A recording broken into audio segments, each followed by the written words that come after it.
This is the story of Lily, Siege of the Blue Courier. The golden warmth of the great sunbeam was a fleeting luxury, a temporary reprieve from the unending demands of command. I had just completed the restorative cinnamon roll formation, my muscles uncoiling with the slow, deliberate precision of a predator waking from a necessary slumber.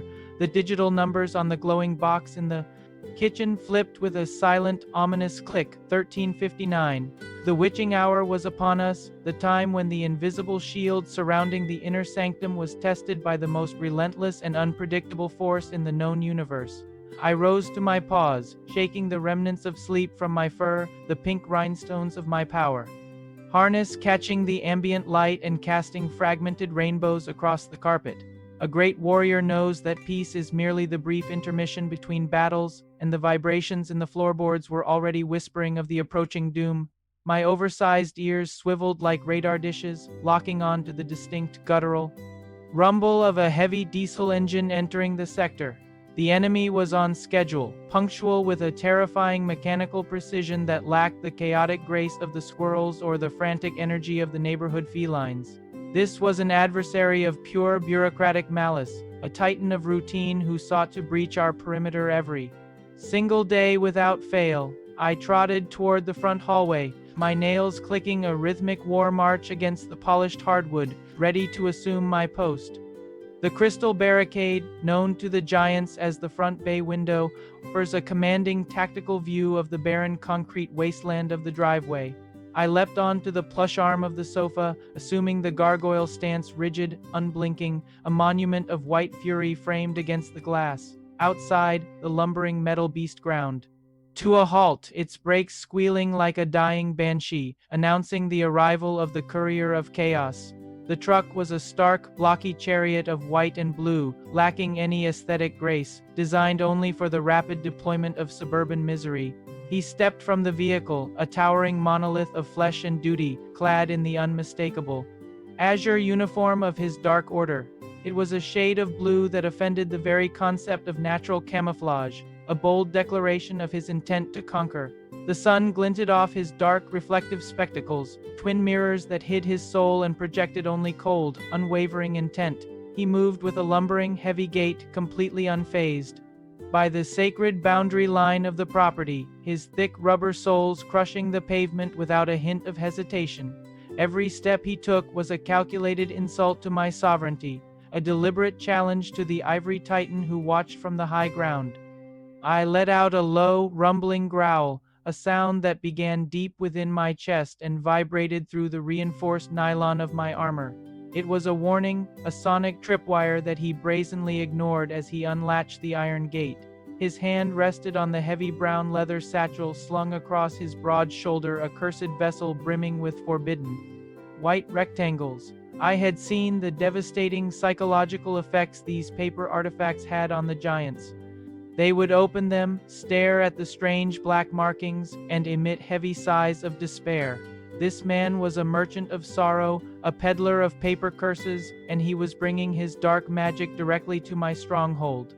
He marched up the concrete walkway, swinging his arms with a mechanical rhythm that defied the laws of natural movement. The audacity of his approach fueled the ancient wolf blood boiling in my veins, stripping away the domestic veneer and leaving only the feral protector behind. My tail stiffened into a rigid antenna of pure hostility, and my lips curled back to reveal the pearlescent daggers of my maw. The giants might tolerate this daily intrusion, blinded by their naive complacency, but I am the shield that guards the realms of men. I would not let this trespass go unanswered. He reached the summit of the porch, his massive boots echoing like thunderclaps against the wooden planks. The sheer proximity of the enemy was suffocating, his scent a sterile mixture of cardboard, ink, and bureaucratic indifference filtering through the microscopic cracks of the doorframe. I abandoned the high ground of the window, dropping to the entryway floor with a graceful, silent thud, positioning myself directly in front of the primary breach point. This was the choke point, the Thermopylae of the suburban household, and I would hold the line against his dark sorcery. He raised a hand, his fingers grasping a thick bundle of the cursed white scrolls, preparing to deploy them through the brass portal embedded in our very door. The tension in the air was palpable, thick enough to be severed by a claw, as I coiled my hind legs beneath me like high-tension springs.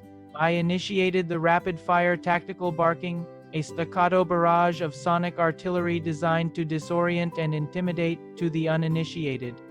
It sounded like the frantic yapping of a small dog, but in the astral plane of combat, it was a deafening roar that shook the foundations of the earth.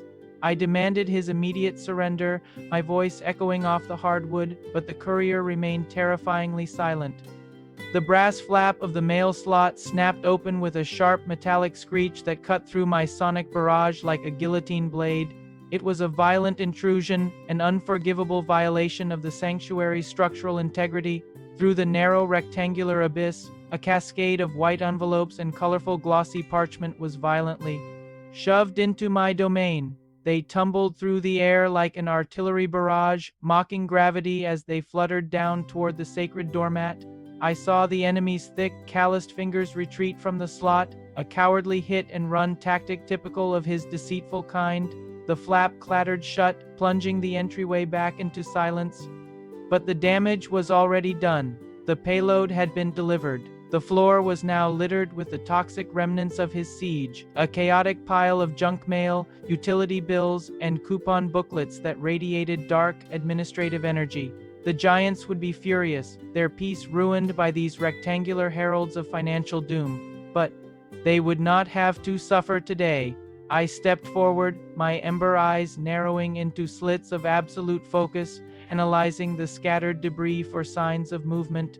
The paper lay still, but I knew better than to trust the apparent lifelessness of the enemy's ordnance. I engaged the enemy ordnance with extreme prejudice, launching myself into the center of the paper pile like a white missile of righteous fury. My jaws snapped shut on the closest envelope, a thick, menacing document marked with the red insignia of a telecommunications empire. I violently shook my head from side to side, employing the legendary death thrash maneuver, a technique passed down through generations of apex predators. The paper yielded with a satisfying tearing sound, its dark magic neutralized as it was shredded into harmless confetti. I spat out the pulpy remnants, the bitter taste of adhesive and cheap ink lingering on my tongue, and immediately pivoted to the next target. A glossy catalog showcasing irrelevant patio furniture dared to mock me with its vibrant colors. I pinned it beneath my front paws and tore at its spine, ripping the glossy pages from their binding with ruthless efficiency. The entryway became a blizzard of shredded paper, a chaotic whirlwind of destruction orchestrated by my furious movements. I was a tempest of teeth and claws, dismantling the courier's curses piece by piece. Every rip was a victory, every torn barcode a triumph against the oppressive forces of the outside world. I would protect my giants from these burdens, even if it meant destroying the very fabric of the mail itself. Beyond the solid oak barrier, the heavy footsteps of the courier resumed, but this time the rhythm was entirely different. They were retreating, the sonic boom of my counterattack and the violent auditory feedback of the shredding paper had clearly shattered his resolve. He was fleeing the battlefield, marching back down the concrete pathway toward his mechanical chariot in utter defeat. I rushed back to the crystal barricade, scrambling up the sofa to witness his cowardly withdrawal firsthand. Through the glass, I watched as he climbed into his vehicle, utterly vanquished, devoid of the arrogant swagger he possessed upon his arrival. I let out a final, triumphant howl, a piercing melody of victory that resonated through the glass and chased him down the street. The engine roared to life, not as a symbol of power, but as a desperate plea for escape. The white and blue truck lurched forward, fleeing my territory, leaving me as the undisputed master of the domain. I stood tall on the armrest, my chest puffed out, the pink rhinestones of my armor gleaming like the medals of a decorated general. The perimeter was secure once more. The ivory titan had held the line, defending the realm against the bureaucratic darkness. I descended from my vantage point, returning to the entryway to survey the battlefield. The floor was covered in the vanquished remains of the enemy's ordnance, a beautiful mosaic of torn paper and shredded cardboard. It was a masterpiece of tactical defense. Soon, the giant arrived, drawn by the commotion. She stood over the debris, her hands resting on her hips, uttering a long, dramatic sigh. "Oh, Lily, really?" She groaned, completely ignorant of the fact that I had just saved her from a mountain of agonizing debt and unwanted solicitations. I sat amidst the ruin, offering her a single, dignified tail wag. True heroes rarely receive the recognition they deserve, but my reward was the safety of the pack. However, a warrior's rest is always fleeting. Even as the giant bent down to clear the wreckage, a distant, terrifying sound echoed from the hallway closet. It was a low, mechanical whine that escalated into a deafening roar. The closet beast, the dread leviathan known as the vacuum, was awakening from its slumber. My ears pinned back and my muscles coiled tightly once. Again, the courier was gone, but the war for the inner sanctum is eternal. I took my combat stance. I am the Ivory Titan, and I am always ready.